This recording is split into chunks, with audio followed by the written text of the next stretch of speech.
Back in Action is an action comedy starring Cameron Diaz and Jamie Foxx and recently came out on Netflix. 15 years after vanishing from the CIA to start a family, elite spies Matt and Emily jump back into the world of espionage when their cover is blown. Once upon a time, Netflix made a massive move to produce films for itself. Purpose-built studios, big budgets and big names, and there have been some hits along the way, but the output has been mixed.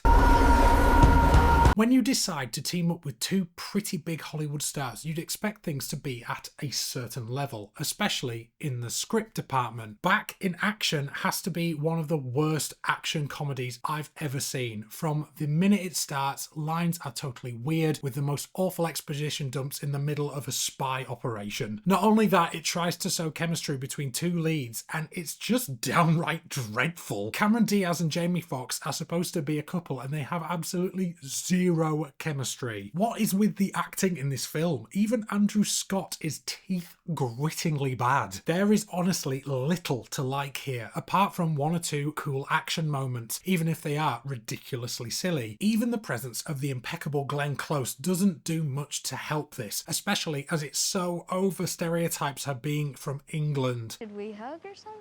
No,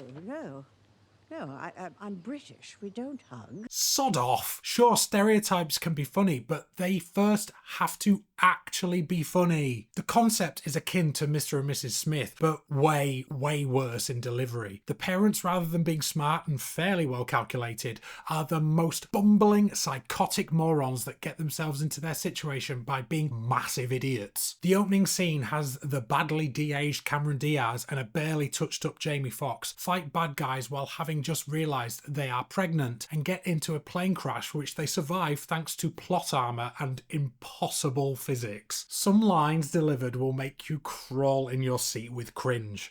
Your inner thigh saved my life. I peed all over those, so... Then we flash forward 15 years and our two stars don't seem to have aged a day. I mean, why even bother trying to badly de-age them in the earlier scene then? And they have two kids who they seemingly don't know at all by the way they speak to each other. Within the first 15 minutes, I was hating everything about this. Is this supposed to be funny? Then I thought, who directed this? Who's Seth Gord? Oh, no. Now the penny drops. This guy made a semi-decent doco called The King of Kong in 2007 about the now ridiculed king of cheating at video games, Billy Mitchell, and then went on to make a deluge of semi-warm and utter crap comedy movies. Now I see where this kind of brain-dead script came from. It honestly feels like it's been written by AI. If you're going to do this, have the actors have some chemistry, build some tension, make the jokes actually funny. Oh yeah, and clearly this got sponsored up the arse by every company going. Are you ready for how many brand shout-outs are in here? Clear blue pregnancy tests in the opening scene. Several mentions of Costco. We've got to do a Costco run. We are out of... We just passed a Costco. Well, I wouldn't knock Costco. That's a half a day well spent. Where'd you get those? Amazon. Where'd you get those? What do you mean? Amazon. Okay. Whoa, bro, you shouldn't be drinking Diet Coke this early in the morning. I'm pretty sure Diet Coke blocks cancer. Diet Coke blocks cancer. Where'd you get that from? Yeah.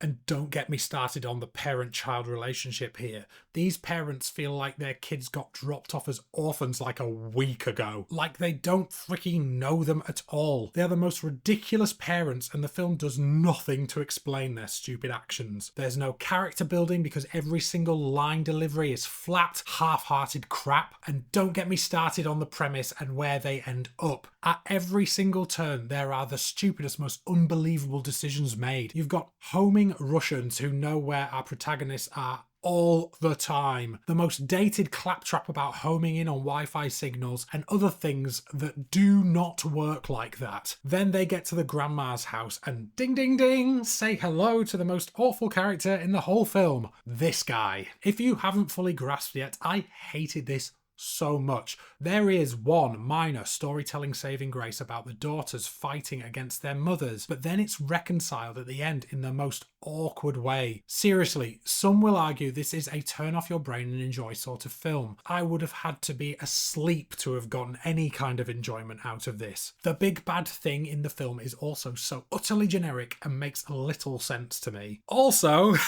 this one had me and my wife screaming at the TV. Towards the end, the entire family end up in the Thames, soaked from head to foot. They get back on land and suddenly they are dry as a bone, like nothing ever happened. Like Jamie Foxx's suit shirt looks freshly pressed. Everyone's hair looks perfect.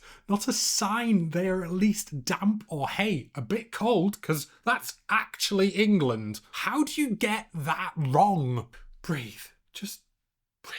I know, I shouldn't care, but seriously, good action comedies know how to do great action, tell funny jokes and create chemistry amongst their characters. This has absolutely zip of that. It's the most epic waste of talent and does not deserve any of your time. Go dig out Kiss Kiss Bang Bang, Die Hard or Bad Boys 2 and watch those instead. Oh yeah, and as if this film wasn't full of itself enough, it has the absolute gall to tee up a sequel.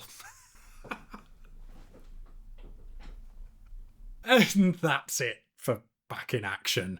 Thank you for watching. If you enjoyed this video, please like and subscribe and say hello in the comments or try this video next. And I'll hopefully see you on the next one. Bye. That was so bad.